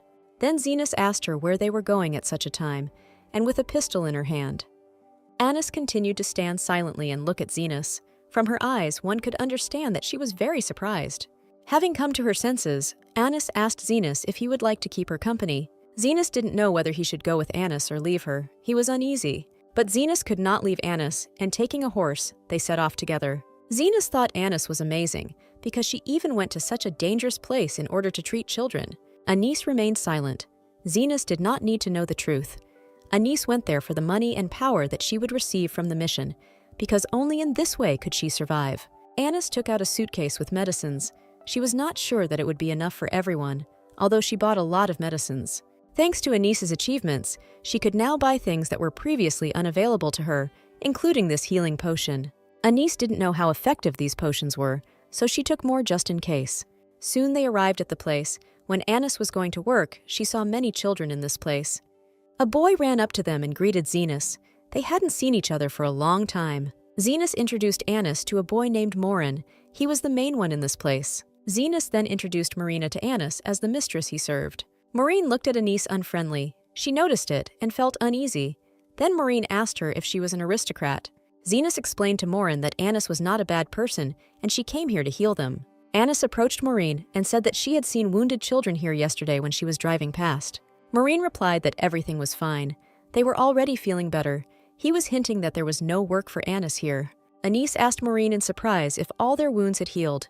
Maureen said that just yesterday they received treatment and even food from the teacher. Now everything was fine with them. It turns out Anis came in vain. She realized that someone else had already been here. She didn't know what to do. If there are no patients, she will not be able to complete the task and receive the reward. They had no choice. Zenas said that if they needed help, they could send him a letter. Anis thought that it was lucky that the children were okay. Anis and Zenas were about to leave, but the girl who was standing behind Maureen suddenly said that Carol was sick. Morton suggested that they talk to the girl about this later, and Anis and Zenas looked at each other in surprise. The girl's eyes seemed to be begging Anis for help. Anis said that she thought she could help Carol. But first of all, Anis was interested to know why they didn't tell her about this before. Renee and Morton exchanged glances, Morton looking at her with a slightly angry look, and Renee seemed to be begging him to let Anis try to help Carol. Renee began her story. Carol and Renee were twins. Recently, Carol can't go outside, and the teacher said that because of the severity of the disease, isolation was required, Renee said. Anis was surprised and asked what kind of illness she had that required isolation. This disease turned out to be the plague. Anis was in shock. She did not know what she should do. According to the game's plot, a group from the kingdom of Abaslan started a civil war and also spread the disease. The plague can be fatal, and it is linked to the death of Anis's father. Vilov caught the disease during another military campaign and soon died. After his departure, people could not find a more competent commander. Thus the war dragged on, and the Marquis of Dominion came to power. The main male characters gathered and joined the war to end it and protect Mileva. Anis wondered if she could extend her life if she dealt with this disease. Zenas asked Anis if she really planned to meet this child. It was very dangerous. Zenas said that Anis could not do this. as he had heard that the mortality rate from this disease was very high. But Anis really needed to do this. After all, if she could help this girl now, then this time everything could have gone differently. The problem was, however, that Anis wasn't sure that the medicine from the store would help the child. Renee asked Anis hopefully if she could really cure Carol. Anis said she wasn't sure if she was distracted by the notification. A window appeared in front of Anis with a notification that a new task related to this had been started. Anis had to cure the infected. The instant reward was 2,100,000 coins. The special reward was 5,200,000 coins. And there was also an unknown penalty for a failed task. Come to think of it, Anis often turned crisis into opportunity during missions, so she should have succeeded. After thinking about it, Anis made up her mind and asked Rennie to take her to Carol. The girl was surprised that Anis agreed to help, but still, Rennie doubted and did not dare to take Anis away. Then Anis said that there was no need to hesitate, but it was time to go to Carol. At that time, in the possession of Duke Blixio, his lordship was going somewhere. A servant asked where he was going. He replied that he needed to check something, so he decided to go to the southern front. He held a document in his hands, which he studied carefully, pretending to be serious. The document was a draft list, and among the conscripts he saw the name Anis Albrighton. Renee led Anis to where Carol was. Anis said she would go alone and told the others to stay outside to avoid getting infected. Suddenly, Morton jumped out and said that he would intervene if he saw that Anis was going to do something unusual with Carol. Anis tried to calm Morton down, saying that she was not that crazy. She covered half of her face with a cloth and was about to enter. In the room, Anis saw a girl lying on the bed in a terrible state at first glance. Carol was sleeping, and her lips and fingers were covered in blood. Anis came closer and ran her hand through Carol's hair. The girl woke up. A child like that had caught a disease with a high mortality rate, Anis thought. Even though Carol's eyes were open, she didn't see Anis. She asked who was there. Carol asked if it was the teacher. Anis replied no. It was hard for her to look at the girl. Carol told Anis to go outside because they said that people around her could get sick, and she didn't want that. But Anis, of course, had no intention of leaving. She said that she had come precisely to help her. But Carol didn't understand how Anis could help her, because the teacher said that she couldn't get better. She still wanted Anis to come out, but she was worried that if she died, would her sister be able to live and be loved? Anis asked Carol not to say such a thing, because Renee would be much better off if Carol stayed by her side. Anis asked Carol not to give up. She promised that if Carol got better, she would give her 2 precious gifts. Anis decided to look at the potions in the store. She thought that maybe the most expensive potion could help her. The most expensive potion, to Anis's surprise, cost 1,000,000 coins. Anis was faced with the important question of whether the amount was worth it when saving someone's life. Something told Anis that the best decision now was to save the girl's life. She bought this potion. Anis had no choice but to give the potion to Carol, when she suddenly heard Morton shout to the teacher that Anis was trying to save Carol's life. Anis looked at the door. She heard footsteps, which meant the teacher was walking towards them. The door opened and Anis saw the teacher. Her surprise knew no bounds. She never expected to see this man here. Anis saw Bird. He told Anis to get out of here. He didn't understand what she was doing there. His name changed to Red. He was angry. Coming out of the hut, Bird asked Anis why she came here. He asked if Anis hadn't heard that the child had the plague, and he explained that that was why he had decided to isolate her. But Anis knew about this very well. It was explained to her at the very beginning. At that time, Bird did not understand why Anis had come to this dangerous place at all. Moreover, she wanted to give the girl medicine. This angered him the most.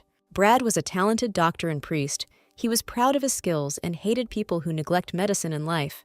His favor towards a person who abuses medicine decreases.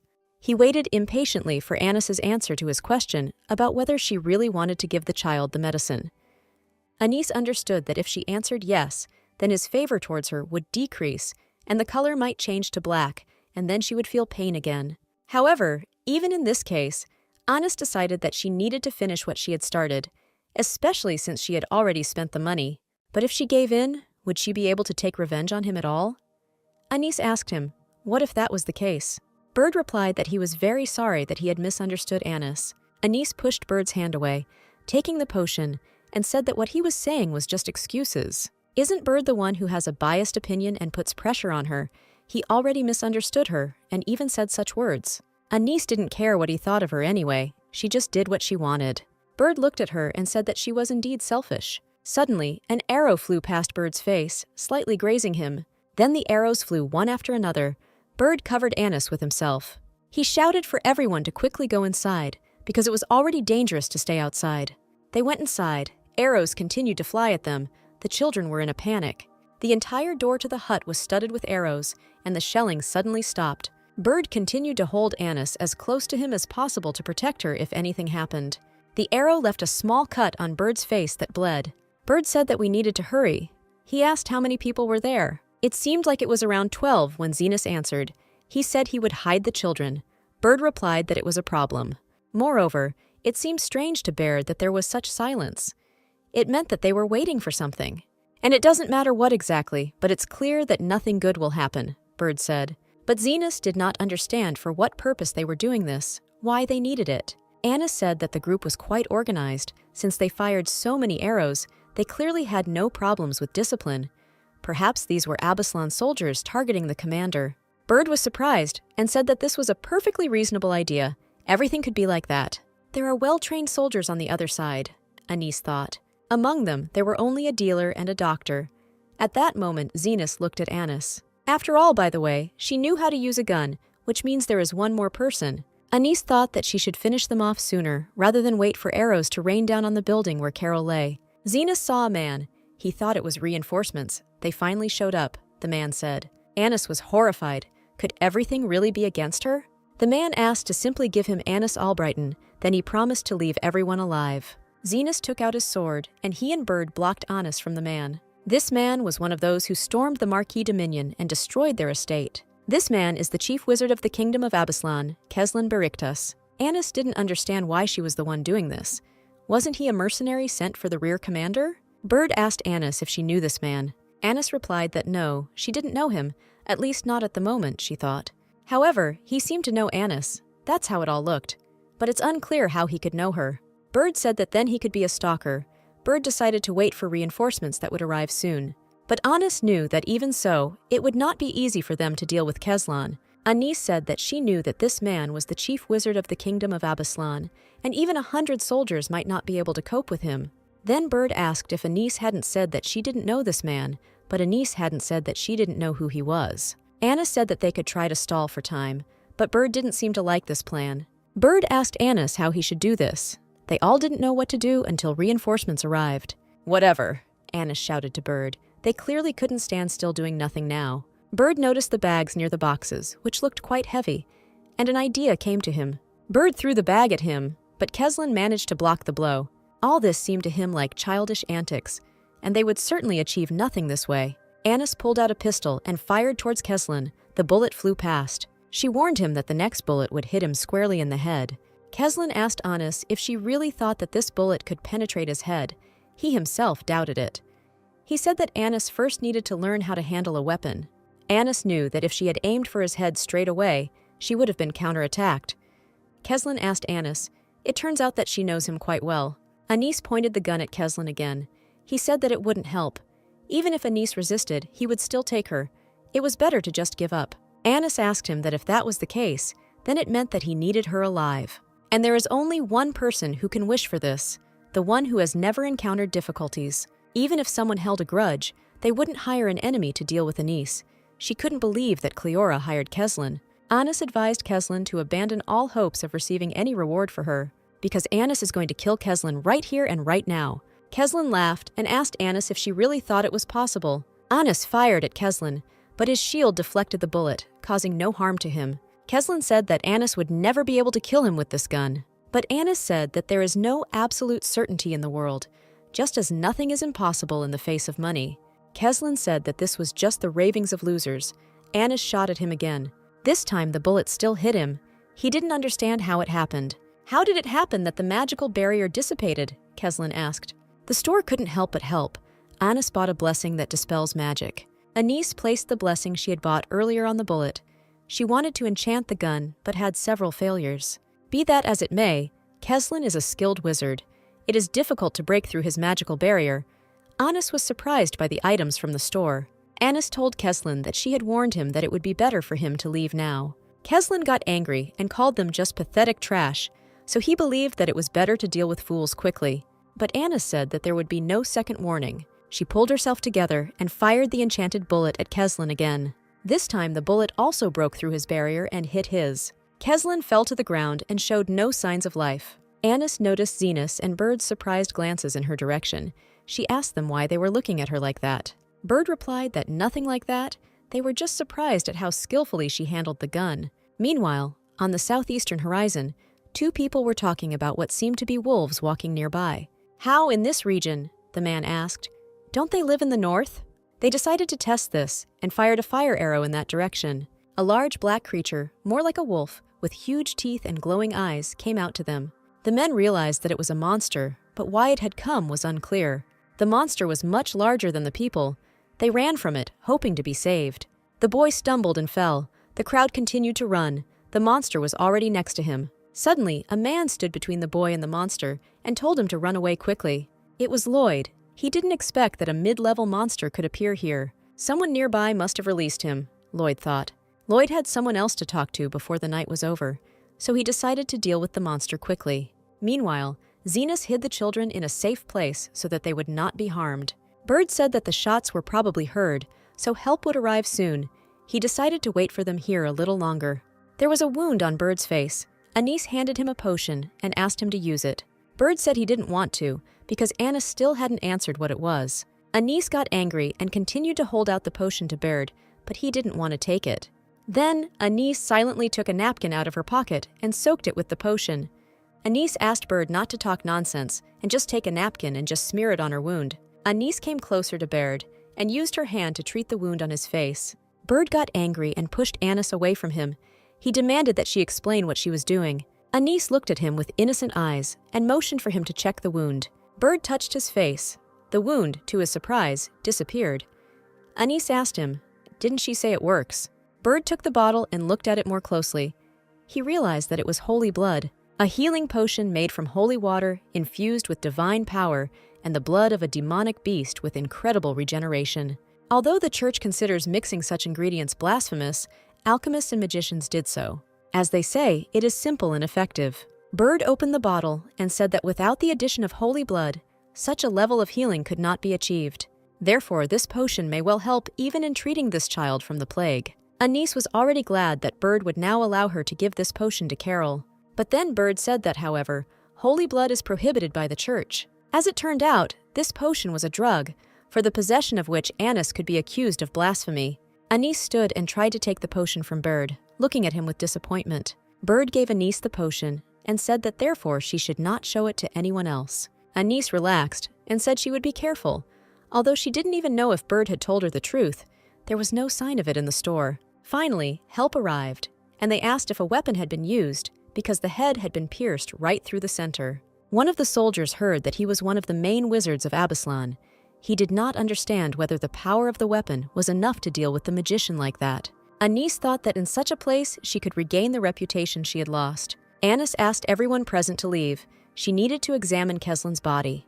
But one of the soldiers reminded Annis that the commander had said that no one would touch the body until the autopsy tomorrow. Anise reassured him, saying that she did not intend to harm him, but only wanted to examine him. Besides, she had no reason to ruin everything since she herself killed this wizard. Anise needed to find traces of Cleora's involvement, but she didn't see anything noteworthy. No way, Annis thought. Keslin was looking at the situation from the perspective of an ordinary person. Being a wizard, and a skilled one at that, a person can create a couple of secrets in his body. Keslin had an order to capture Annis alive, but no one else was to be left alive, and the customer's name was not indicated. She also noticed that he had a bracelet made from a thread based on the web of the Varaxis region. It is very durable and is a certain feature of the region. Varaxis is a territory that belonged to the Baron in the Duchy of Kalcern. Zenas said that people usually write what they want to say on the bracelet and give it as a gift. However, Zenas did not understand why Keslin had the bracelet, and Annis did not know the answer to this either. Either the magician liked the bracelet so much that he bought it despite the war, or he received it from someone. Cleora handed the letter to the servant and asked him to make sure that it was delivered to Earl Albrighton. Annis asked Zenas to notify the commander about the message found, in addition to the bracelet. If they sent an assassin, there must be other spies too. Then Anise took Rennie's hand and they went to help Carol. Annis asked Rennie to wait for her outside for a little while, because if she went inside, Rennie could also get infected. Carol was surprised that Anise came to her again. After all, she told her to leave.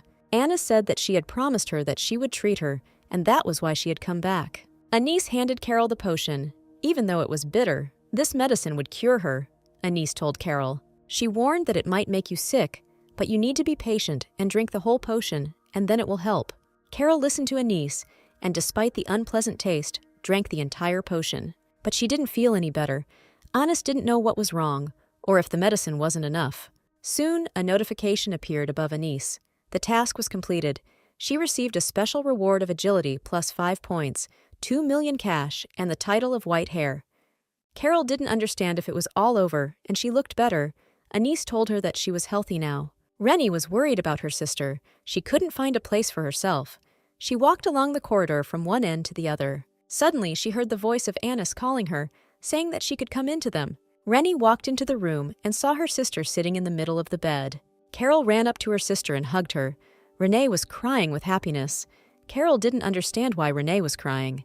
Anise calmed down. She had fulfilled her mission, but now she didn't know which of them was Rennie. Bird approached Anise and said that it was time for them to go back. Anise agreed with him.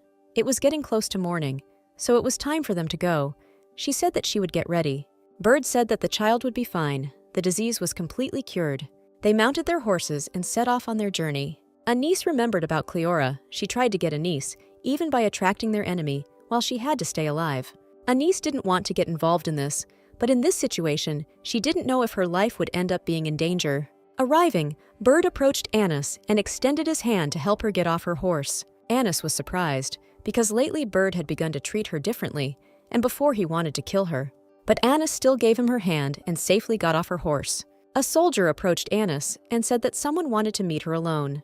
Anise immediately thought of Lloyd. She asked the soldier if Duke Blixio wanted to meet her. Anise entered the room. Everything was exactly as she thought. Lloyd was sitting in the chair, waiting for Anise. He said that they hadn't seen each other for a long time. Anise thought he came to see her because he felt awkward about the gossip. Anise asked him what he wanted to talk to her about, since he had called her here so urgently, so there must have been a reason. Lloyd raised his hand, and Anise saw large bleeding wounds on it. She asked him how he got hurt, and she also wanted to apologize for what happened earlier. Lloyd said he was misunderstood because of his greed. He didn't think Anise was expecting such bad news. Anise asked him not to apologize. She said he must feel guilty about what was written in the newspapers. That was true, but Lloyd had already corrected all the wrong information and wanted to meet Anise because he had something special. Because of this, Anise couldn't stay here for long. Lloyd warned her about this. Anise replied that their opinions were similar, but tomorrow Anise had to help the Marquis with his treatment.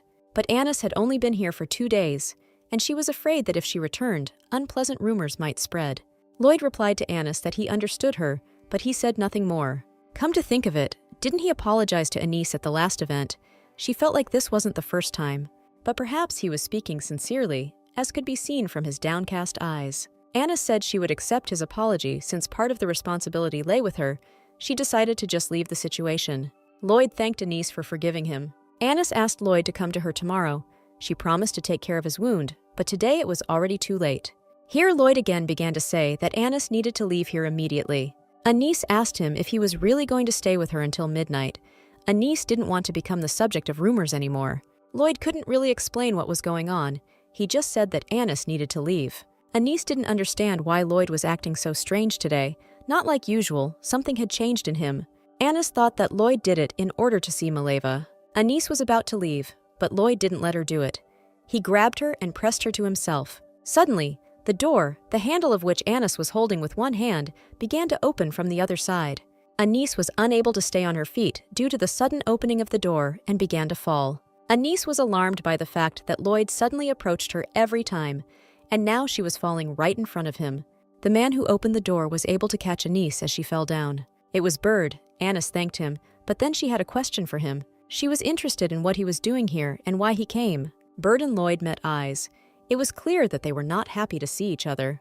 While Bird was outside, the soldiers apologized to him for the delay, saying that they had been taking a long time to deal with the attack on the garrison. Bird didn't understand what kind of attack they were talking about.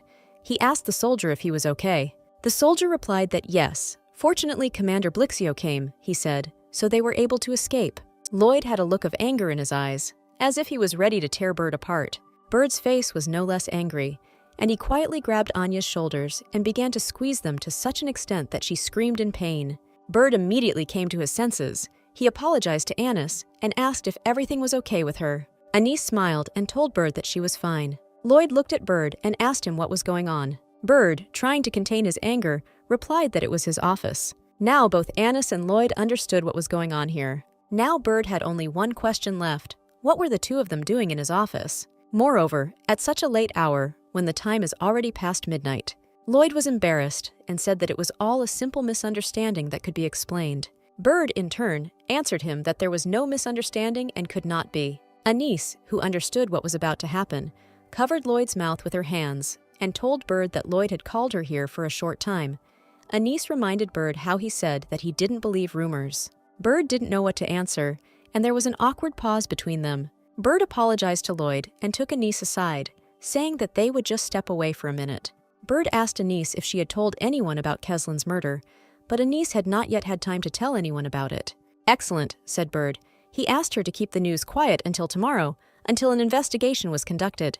It was best to keep this a secret, as there was most likely a spy in the army, Bird Anis warned. Anis already knew about this, however. Bird hinted that Lloyd could be that very spy. Anis thought it was a little absurd, but she could understand why Bird thought so. At the moment they were attacked, one of the demons managed to break into the base. So then, immediately Lloyd appeared, who dealt with this monster. All that was left was to consider all the options. Bird explained that he was just warning her. It didn't mean he didn't trust Anis, and besides, she could be in danger now. Then Anis wished them good night and headed for the exit, because it was slowly getting closer to morning, and Anis was still awake. As soon as Anis left, Lloyd immediately turned to Bird and asked him what they were talking about. Bird wasn't going to tell him anything. He told Lloyd that it was his and Anis's little secret. Anis fell onto the bed, exhausted, and tried to rest. She had had a busy day. In the morning, in the kitchen, she peeled a huge amount of potatoes and other vegetables, and she didn't even have to do it. And in the evening, she went to save the lives of children and almost died herself. What she did today was due to the items in the store, not her abilities. Luckily, these items were useful, Anis thought. Without them, she wouldn't have been able to get this far. However, it would be good if there was an item in the store that would help Anis take revenge on Cleora. If something like that appeared, Anis would immediately buy it. Anis couldn't control herself when she experienced this exciting feeling, because she could buy something that was usually impossible to get for money. Anis wanted to quickly buy a potion of strength and enjoy its effect. Now it cost 500,000 coins. With the achievements, the prices for unlocked items quickly increased. Anis didn't believe that prices could rise so quickly. Everything was very expensive, and the 2 billion she had left wouldn't last her long. But in any case, Anis received the title for the completed task, so there was no need to buy potions with the characteristics that Anis received. Shooting a pistol also requires dexterity, Anis thought. She lay and looked at the barely noticeable patterns on the ceiling from afar. It certainly had an effect, she thought. Anis remembered the moment when she was about to leave. Lloyd did not let her do it. She did not understand why he did not let her leave.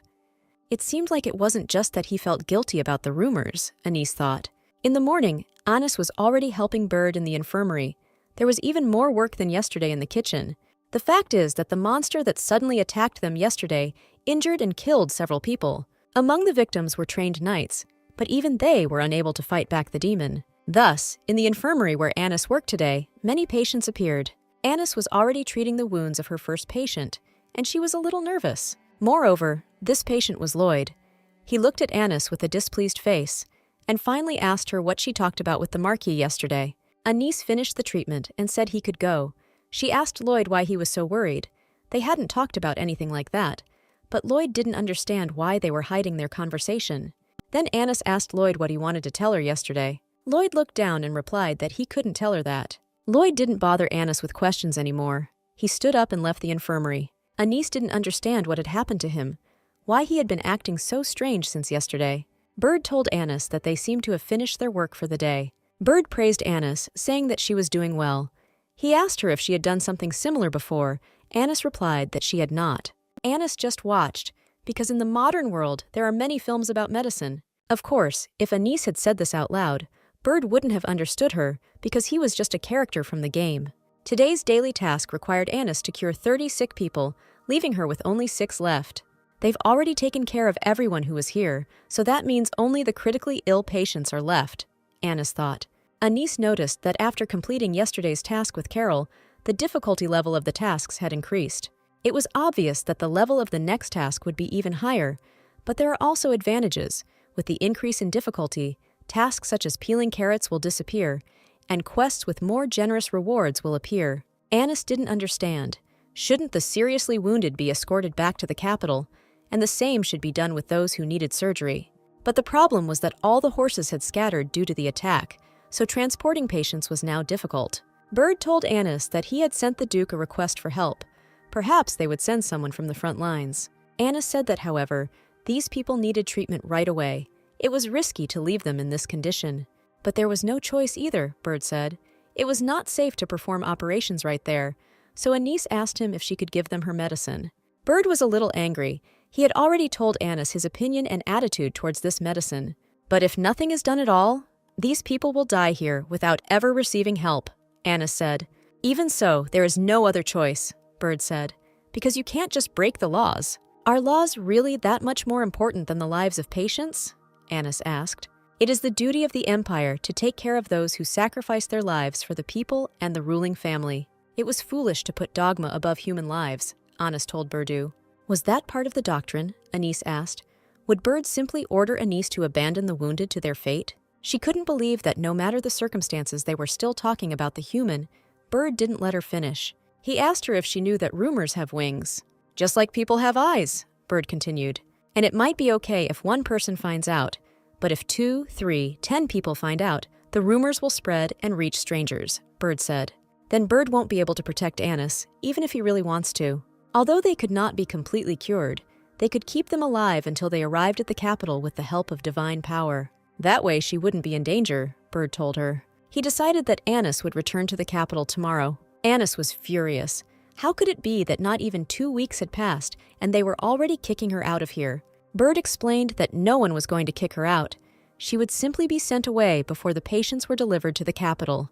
Bird said that paperwork and procedures needed to be completed, since only officers and privates would remain here to stand guard. In that case, Anis said that she could stay too. Bird replied that it didn't matter because there would be a lot of soldiers there. He asked her if she could stay with them for one night. He once again reminded Anis, as a precaution, that rumors have wings. And if any information is distorted compared to rumors, Anis has already shown herself in an unexpected way, Bird said. Then people's opinions about Anis could change completely, and it is not known in what direction. Bird said that his opinion about her could also change. Their conversation was interrupted by a servant who informed Bird that he had received an urgent message. Although Bird's interaction with Anis was short, he learned a lot, and he hoped that the rest of Anis's stay here would go well. And if they ever met again, Bird hoped that Anis would call him by his first name. He asked her permission to call her the same way, simply Anis. Anis was shocked by the words she had just heard from Bird, but nevertheless, she allowed him to call her simply Anis. Bird left. Anis unlocked the achievement reward. Her reputation increased by 50 points, and she also gained access to Benedict Root's pistol. The next day, Bird did not return to the garrison. Anis waited for him to greet her, but there was no news until lunch. Zenas came into her room and said that it was time for them to set off. Anis took the suitcase, and together with Zenas, she went into the yard to the carriage. Anish overheard people talking about how the Marquis had broken the rules to send her to the capital, even replacing the staff. Yeah, agreed the second guy. Viscount Durnverden was originally in charge. The guy said he was going to go himself, but the Marquis insisted on sending the daughter of the Albrighton family, Viscount Durnver. Den was always known for his kind character. Expressing his respect, the Viscount could not refuse, the guy continued to tell. He thought it was because of the recent monster attack. The Marquis thought the situation was dangerous, and more than 30 people were injured, so that was it. However, what was surprising was that since his appointment here, the Marquis had never been kind to anyone. People thought it was strange that Bird and Anis communicated with each other a lot. Moreover, the Marquis recently appointed Anis as his assistant. One of the guys thought that Marquis and Anis were in some kind of special relationship. Anis didn't understand why they thought that. After all, Brad wasn't particularly kind to her, as she thought. Zenas asked Ani not to even think too much about what she had just heard. But Anis didn't intend to. She knew that in such an isolated place, ridiculous rumors would naturally spread. But suddenly, Zenas told Anis that what they were saying was not exactly rumors. Anis didn't understand what he was getting at. Zenas told her that not all of their words were lies. As it turns out, it is thanks to the Marquis's persistence that Anis can now go to the capital. Of course it was surprising that Bird had shown her such favor, Zenas told her. Looking at Anis, Zenas realized that he had said too much.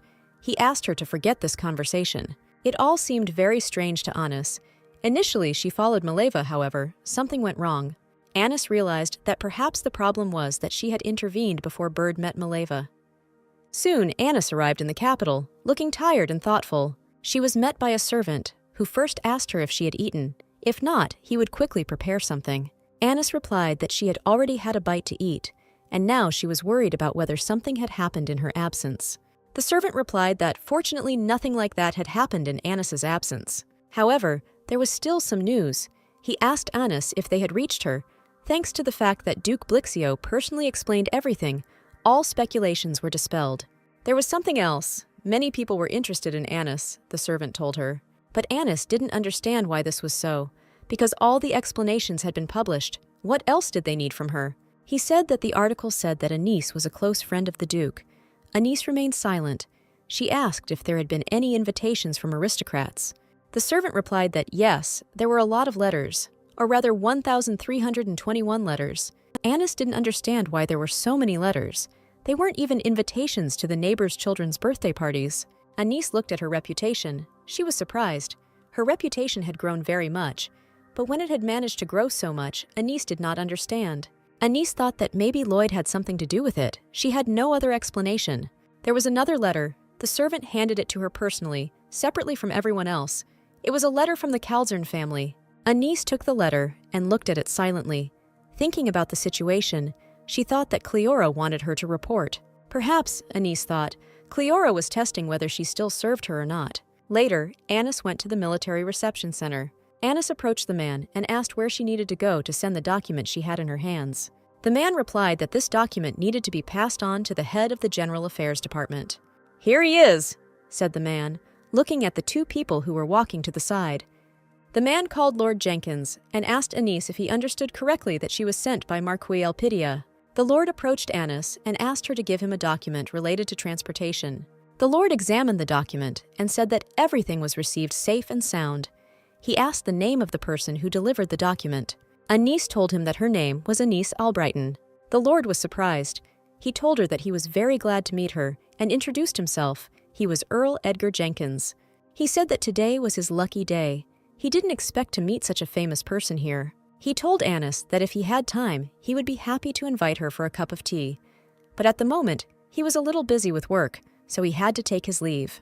Anis replied that everything was fine, because in any case, she had only come here to deliver the document. Well, Anis said that then she had to go too. She bowed and was about to leave. But the Lord suddenly asked her if she was still serving in the army. Anis replied that she would be delayed for about a week. She asked him if he needed anything. In that case, Edgar said that he would like to ask Anis for a favor, or rather, to give an order. Anis asked what exactly. Edgar handed Anis the document and said that it needed to be delivered to one place and then returned to him. Anis opened it and looked at the address. She asked where the street was, TV 32. Edgar replied that a military researcher lived there and that he rarely left the residence, so he needed to deliver the document personally. As she left, Anis noticed people's gazes on her and even heard some conversations about her. The two girls behind Anis were talking about how Anis seemed to like Duke Blixio. Anis thought that she should put on a hat before she went out. Anis was about to leave, but she was stopped by a servant who ran and shouted to wait for him. Anis saw him for the first time, so the first thing she asked him was who he was and what he wanted. He replied that he was sent by Marcus Elpidia, and Anis was very surprised by this. The servant handed Anis a small green suitcase and said that the Marquis had asked him to give this to her. The servant explained that the Marquis had told him to tell Anis that this was a gift for her, and that the suitcase needed to be opened to find out what was inside. The servant said that he needed to go on business, but Anis remained standing with a suitcase in her hands, not understanding what was happening. Anis didn't understand why the case was so heavy. She decided to open it quickly and find out what was inside. Opening the suitcase, Anis saw a pistol there. Anis also discovered a new reward, the Blue Cloud, Benedict Ruth's pistol. Anis stood and carefully examined the pistol that Bird had given her. Now she realized that this was the recent award she had just received. She was wondering when she would receive it, but it turned out that now she felt that the system was very well organized. People around looked at Anis with caution. They did not understand what kind of gun it was and how it could be carried like that on the street. The second man asked the first to calm down and speak more quietly, but he suddenly said at the top of his voice that this girl was Anis Albrighton. Anis heard and turned around, looking at them. Their hearts seemed to stop for a minute, and their breathing quickened. Was Anis really so famous that most people on the street recognized her? Finally, Anis reached the address she needed, Rue Tavu, number 32. Anis stood and knocked on the door for a very long time, hoping that someone would deign to come out to her. Anis herself went inside and did not understand whether there was no one there or whether they were simply ignoring her. Everything inside was creepy and terrible. There was little light, all she saw was cobwebs. Now she seemed to understand why she was given this task and sent here. Did Edgar really think that Anis was so stern? In fact, she couldn't even watch horror movies. Anis couldn't stay there any longer, so she decided that she needed to get back as soon as possible. Anis turned to the door and screamed in horror. Someone closed the door. She walked up to the door and tried with all her might to open it to get out. But the door wouldn't give in to her, and soon Anis was left standing with the door handle. Anis had no choice but to climb up to the top, where voices were coming from, as if begging for help. When she reached the door, Anis thought that something terrible usually happens in such moments, but she no longer cared. Opening the door, Anis saw a man standing there, covered in blood and holding a heart in his hands. When Anis woke up, she had a very bad headache, and gradually she began to come to her senses. She woke up in the operating room, which surprised her quite a lot. Anis didn't understand what she was doing here at all. Suddenly, the man she saw at the very beginning came into her room and asked if she was awake. It dawned on Anis that there was no gun case next to her. The man asked her what she was looking for and pointed the gun at her. Anis was frightened by the surprise. But suddenly, the man turned the pistol with the handle towards Anis and said that the pistol was made by a skilled craftsman. It was in excellent condition, and there was nothing to criticize it for. He said that if Anis chose it herself, then she knows a thing or two about it, and if she received it as a gift, then she is a special person. To the uninitiated, such a gift means that the giver cares, he said. He wondered if Anis always carried it with her. Anis replied that, no, not always. He didn't understand why Anis didn't shoot. He said that if he had been surprised, he would have shot until he lost consciousness at least once. He took out the document and told Anis that she could tell him that he had received the document. Anis realized that he had taken the document along with the gun while she was unconscious. Looking at Anis, he said that the chief was a peculiar person. He knew very well that people were scared when they came here. He sat and studied the document. Anis looked at him and realized that his face was very familiar to her, only she could not remember where she had seen it. Anis asked his name. She said that she thought it would be right to know his name when she reported the delivery of the document. The man answered Anis that his name was Kiss. Anis accidentally said his name out loud questioningly. He turned and said that she had already heard that name. Anis finally realized who it was. She was horrified. In front of her was that same Kiss Javed. At this point, he was the only male character in the game that she hadn't crossed paths with yet. She remembered him saying that if he had the chance, he would experiment with Anis.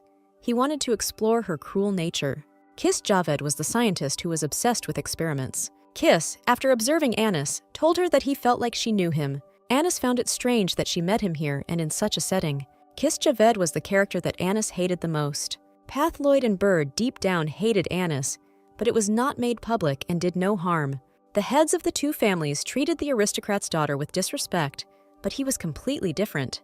An outstanding wizard and scholar who refused the title of count, which was awarded personally by the emperor. Kiss Javed never held back in his actions. He conducted experiments on those who once dared to touch Mileva. If you look closely, his behavior is more suited to a villain than a protagonist. This is what Kiss Javed was like. In his past life, he wanted to kill Anis. Kiss replied that people usually don't recognize him. He asked Anis if Lady Dominion told her about him. Anis asked him with surprise about Mileva. It turns out he already knows her, Anis thought.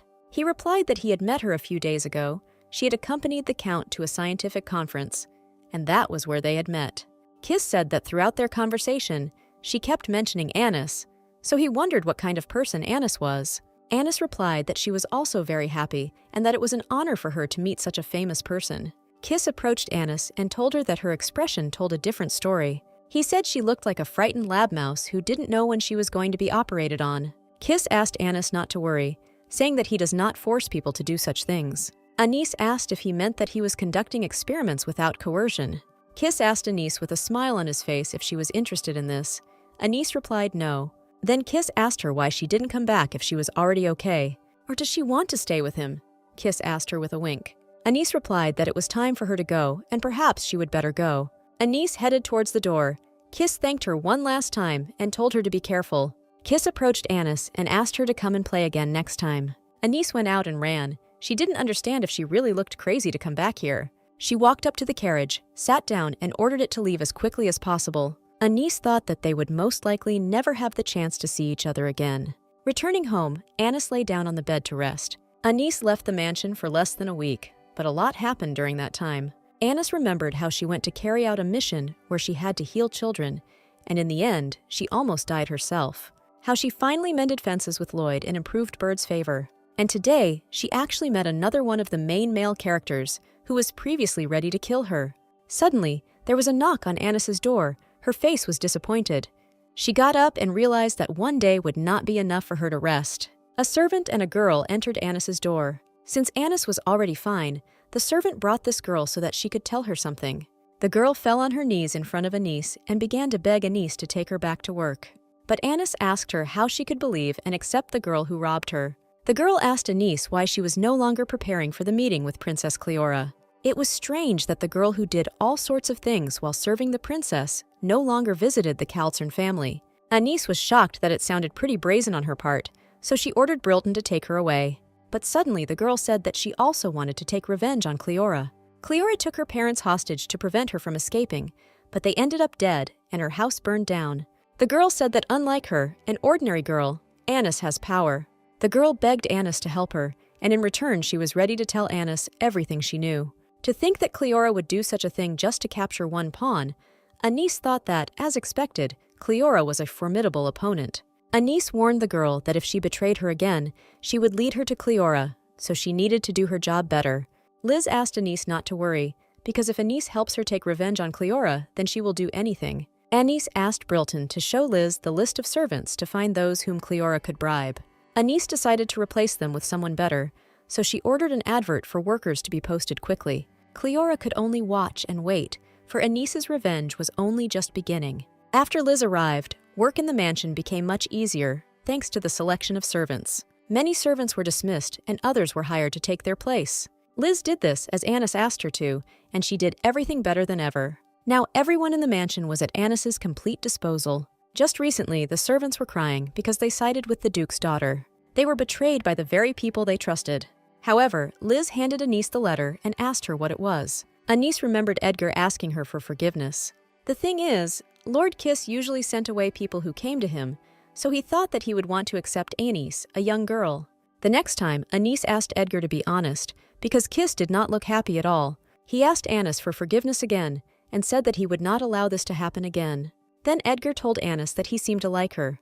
That day, Edgar gave Anis this letter. He told how Kiss had dropped in on him in the morning and asked him to pass on this invitation to Anis. It was Kiss's research presentation, to which he invited Anis. However, this research presentation coincided with Cleora's tea party. Anis had a choice between attending Cleora's tea party or going to Kiss's presentation. Anis didn't understand why both events would happen on the same day. As Anis remembered, the presentation would feature a teleportation machine capable of starting a war. Since the Albrighton family will be wiped out during this war, Anis needs to get a patent for this machine. And for this, she needed to finish this presentation. But there was one thing. She couldn't miss tea with Cleora either. She had to meet her. The times of the events, of course, did not coincide, but they were quite close to each other. The distance between the Kaltzern mansion and the presentation venue is large. No matter where Anis goes first, she will still be late. Anis thought that maybe she should attend the tea party first and then go to the presentation. After all, the presence of an invitation obliged her to go there, and the time she would spend there depended only on her. Being late will of course lower Anis's reputation and fame, but it's better than the other option. After all, if she doesn't come to any of the events, then punishment will be guaranteed for her. Brilton came into Anis's room and handed her a letter, saying that it was very important. The letter said that it was from Baird Elpidia. He wrote that the same mark as Keslin's was found on the monster's body. Bird wrote that Anis's guess was correct. However, it seemed to Bird that this was not particularly good for Anis, since the customer is targeting Anis, and who knows what will happen if the military finds out about this. So Bird asked Anis to keep it all a secret. As expected, the monster had a mark too, Anis thought. In any case, Anis didn't think that Bird would tell her the outcome, but in fact, he was even worried. It must be because Bird's favor for Anis was growing all the time, and the more she interacted with male characters, the more problems they had, Anis thought. But Anis couldn't understand if all these messages could mean this. Could they mean that she is connected with male characters? Anis recalled how Cleora gave her a pill and a choice. Take the pill and die immediately, or slowly die of hunger in prison. Couldn't she just focus on the spot to get a little peace?